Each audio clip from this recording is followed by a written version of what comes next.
Title of this talk and the title of this paper is Emotion Cognizance Improve Health Fake News Identification. And this is a joint work across three of us across two different countries. Myself, I'm Anup, the presenter. I'm a PhD candidate from the University of Calicut, Kerala. And Deepak P is from Queen's University, Belfast, and Rajesh Veer, he's also from the University of Calicut, Kerala. Fake news is not something that needs a lot of introduction. Dates back to early 30th century BC, where Ramesses II, he was an ancient ruler in Egypt.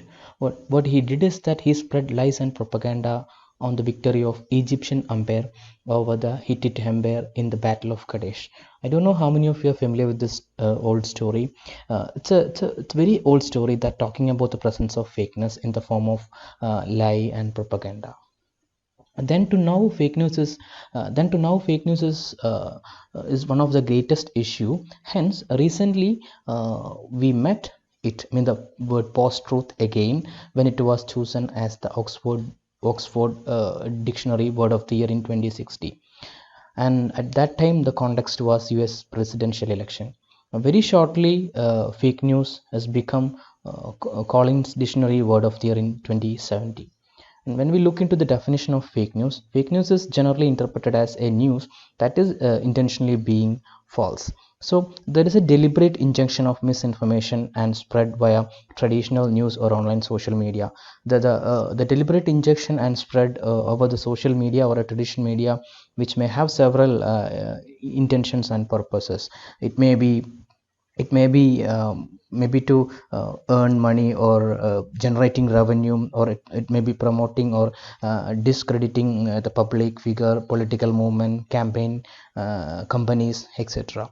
So when we look into the different domains of fake news is there in every domain. It is there in the domain of political news, where we have seen in the context of US presidential election, I have already mentioned the context of post-truth, the word post-truth and US presidential election. And when we look into the health fake news, we have running through the COVID pandemic situation. So every day we have seen so many different kind of fake news related with the health domain also. Similarly, the fake news is existing there in the science and business domain. So this picture speaks about a very detailed story about the current scenario. So now today we are running through a pandemic, COVID-19, and I hope most of you are familiar with this the garlic news. So in the in the days of pandemic, there is a viral message which states that eating garlic will help prevent infection with the new coronavirus. But when this news become a viral, then WHO published this particular notice: eating garlic is very healthy. Garlic is a healthy food. Of course we know that it have some antimicrobial properties. However, there is no evidence that from the current outbreak that eating garlic has protect people from the new coronavirus. And today we are running through two different dangerous situations. One is a pandemic and another one is infodemic. Where infodemic is a new term coined by WHO in the March 2020 press release, and this signifies that the catastrophic potential of fake news in the time of pandemic. And again, another word is infodemiology. Infodemiology is defined as the science behind managing this kind of infodemics.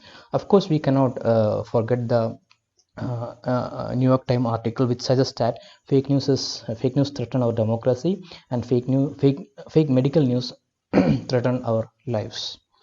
And we know that the deep trust what we made with the fake news, even it's lead to death of several lives. So fake news within the health domain have been recognized as a problem of immense significance. Now let us look into specifically look into the health fake news and how they are related with emotions. The fake news in fake health news is markedly differ from other kind of news, especially politics, things like that, for at least two major counts. The first one is health fake news is originated in online website with limited potential for dense and vivid digital footprints like social media channels. So there is a unavailability of this kind of vivid digital footprints when we compare to social media channels.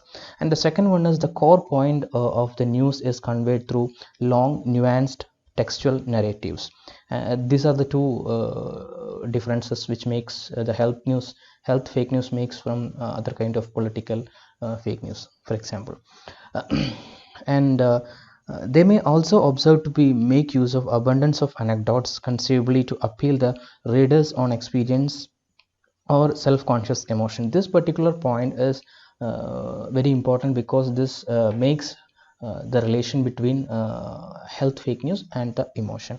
And we also, when we look very in detail, the scientific claims, these news are some kind where the scientific claims or content are exaggerated or distilled either knowingly or maliciously to perhaps to attract the eyeballs. So the very good examples are revolutionary juices and alcohol bath that we have already seen in the case of this COVID-19 pandemic. And we cannot, of course, we need to consider this particular term empathic media, which is defined by one of the paper in Bakir et al. In 2080. One of his paper is Fake News and the Economy of Emotion, which states about empathic media. Empathic media, which uses the personally and emotionally targeted news produced by journalism. And Bakir et al. also suggests that the automated generation of this kind of empathically optimized fake news is near horizon, and it's a challenging problem, needs significant attention from the research community.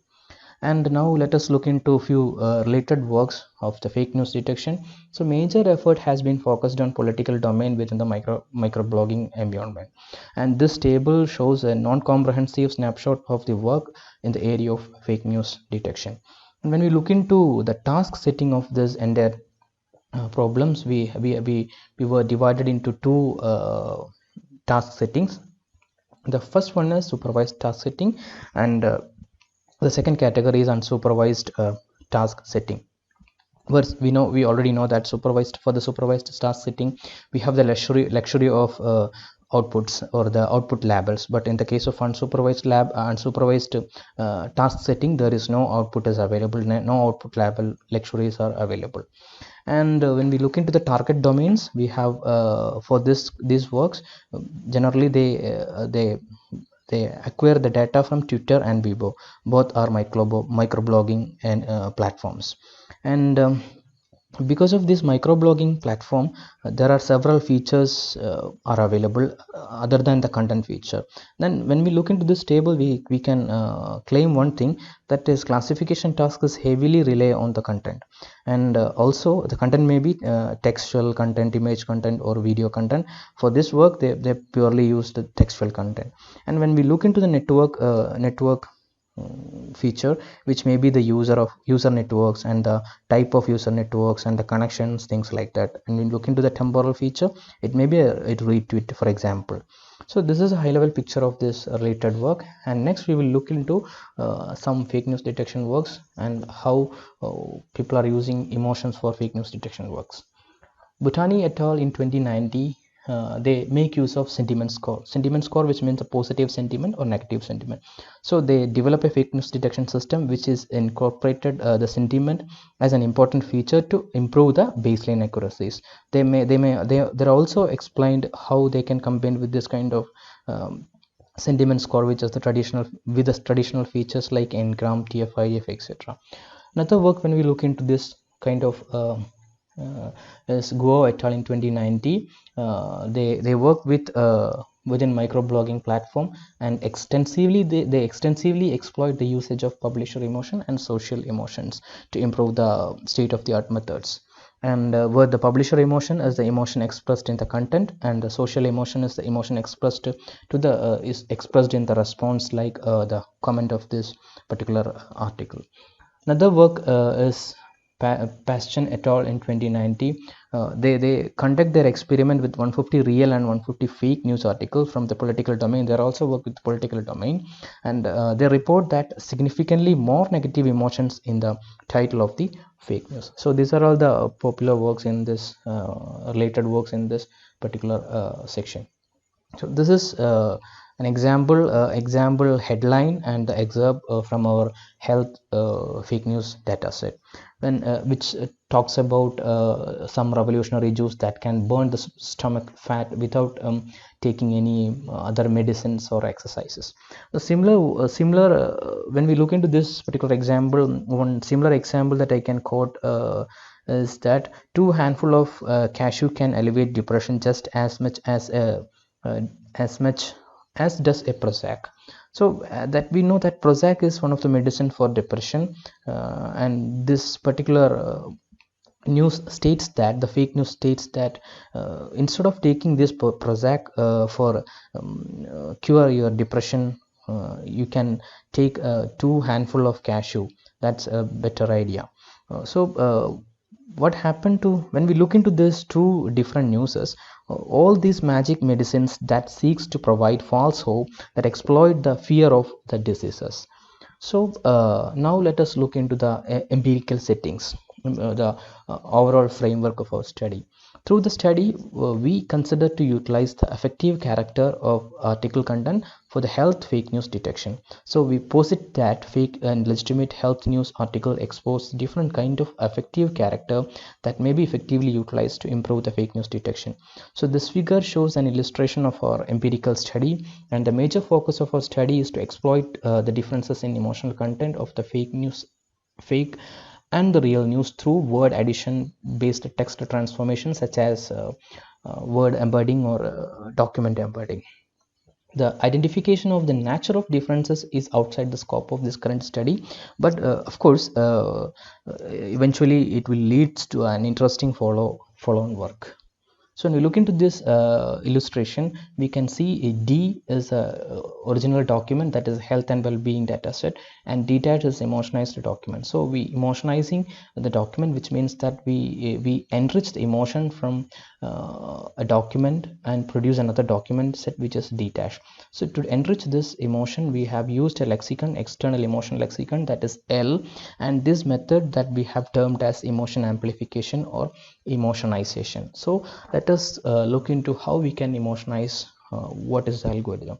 So before looking into this algorithm, we have to look some fundamental terminologies that used in this particular task or algorithm.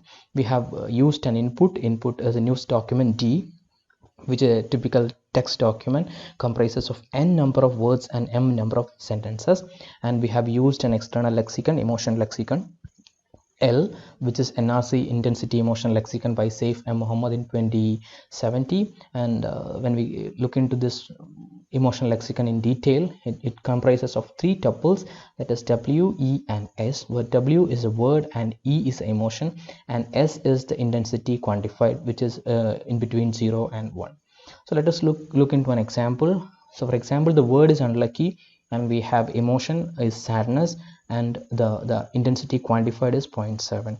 Another example is death, which is emotion which produce an emotion. The word death produce an emotion fear with intensity of 0.843.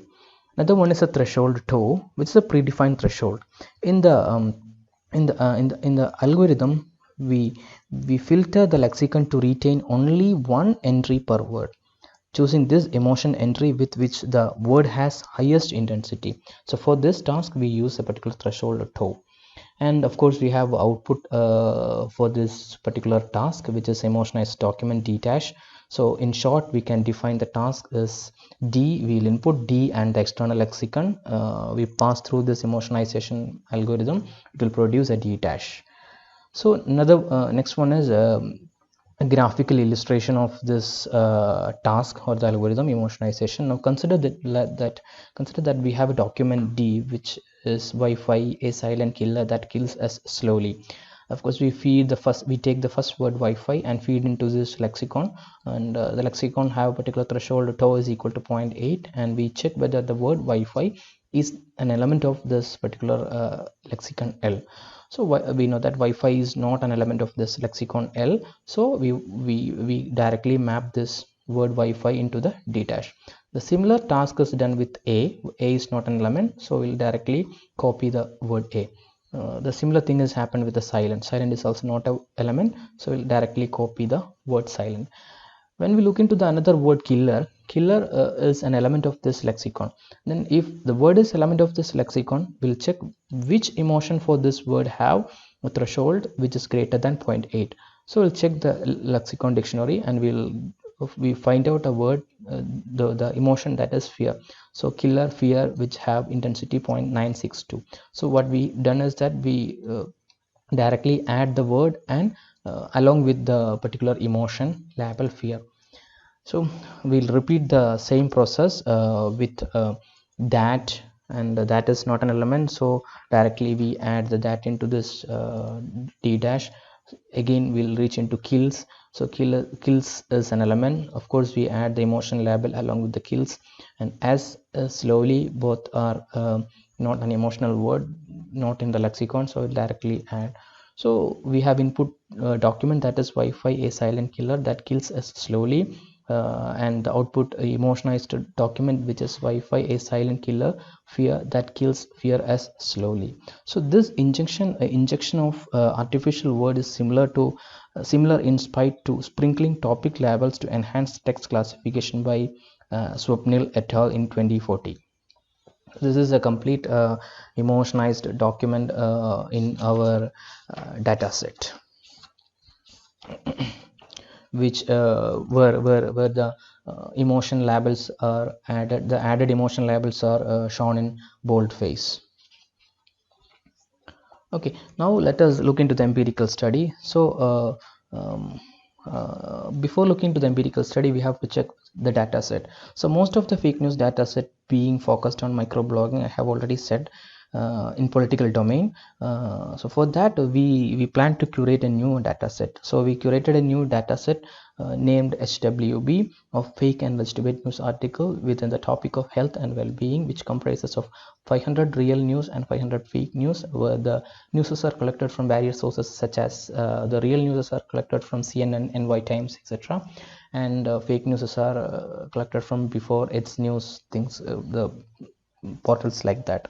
And of course we have the detailed statistics of the emotion, the fake news data set, both real and fake, which have average words per document. For the real we have 724, for the fake we have 578.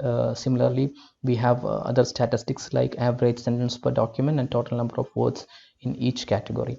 So we published this data set. We published this data set publicly. We'll put it in public. We will make it available in public for the aid of future research within the domain, within the particular URL you can see in the bottom of this table. Now let us move into the empirical study. Our main focus, the main focus of this study is to just evaluate the effectiveness of emotionized text representation over the raw representation.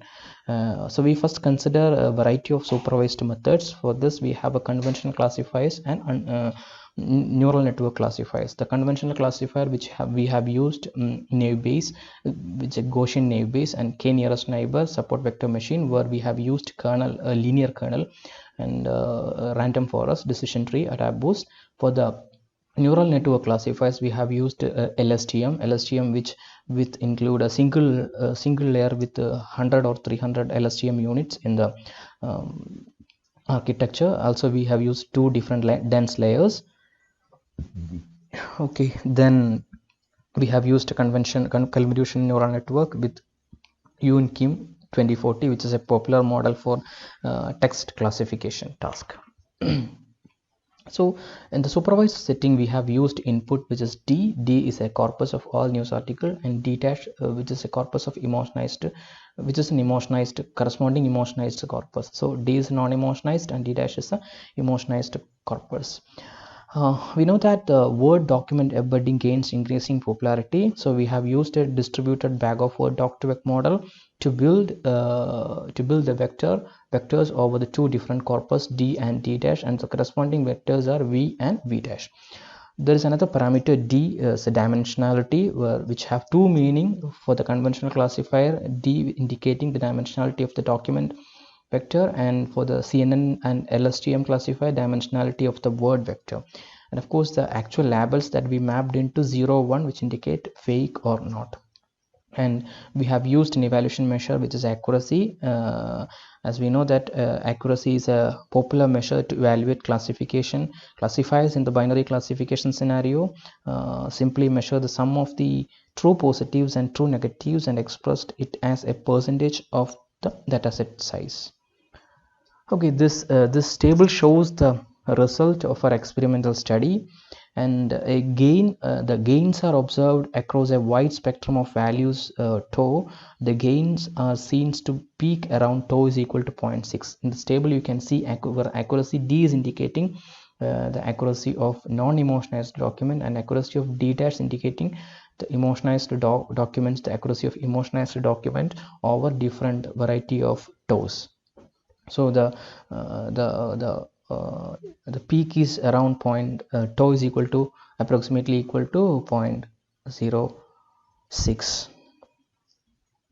And this result shows that classification model learned over the emotionized text are seems to be consistently more effective for the task. The best accuracy tau at best accuracy in D dash at tau is equal to 0.6 is 96.5, which is better than the best accuracy achieved for D by 6 percentage.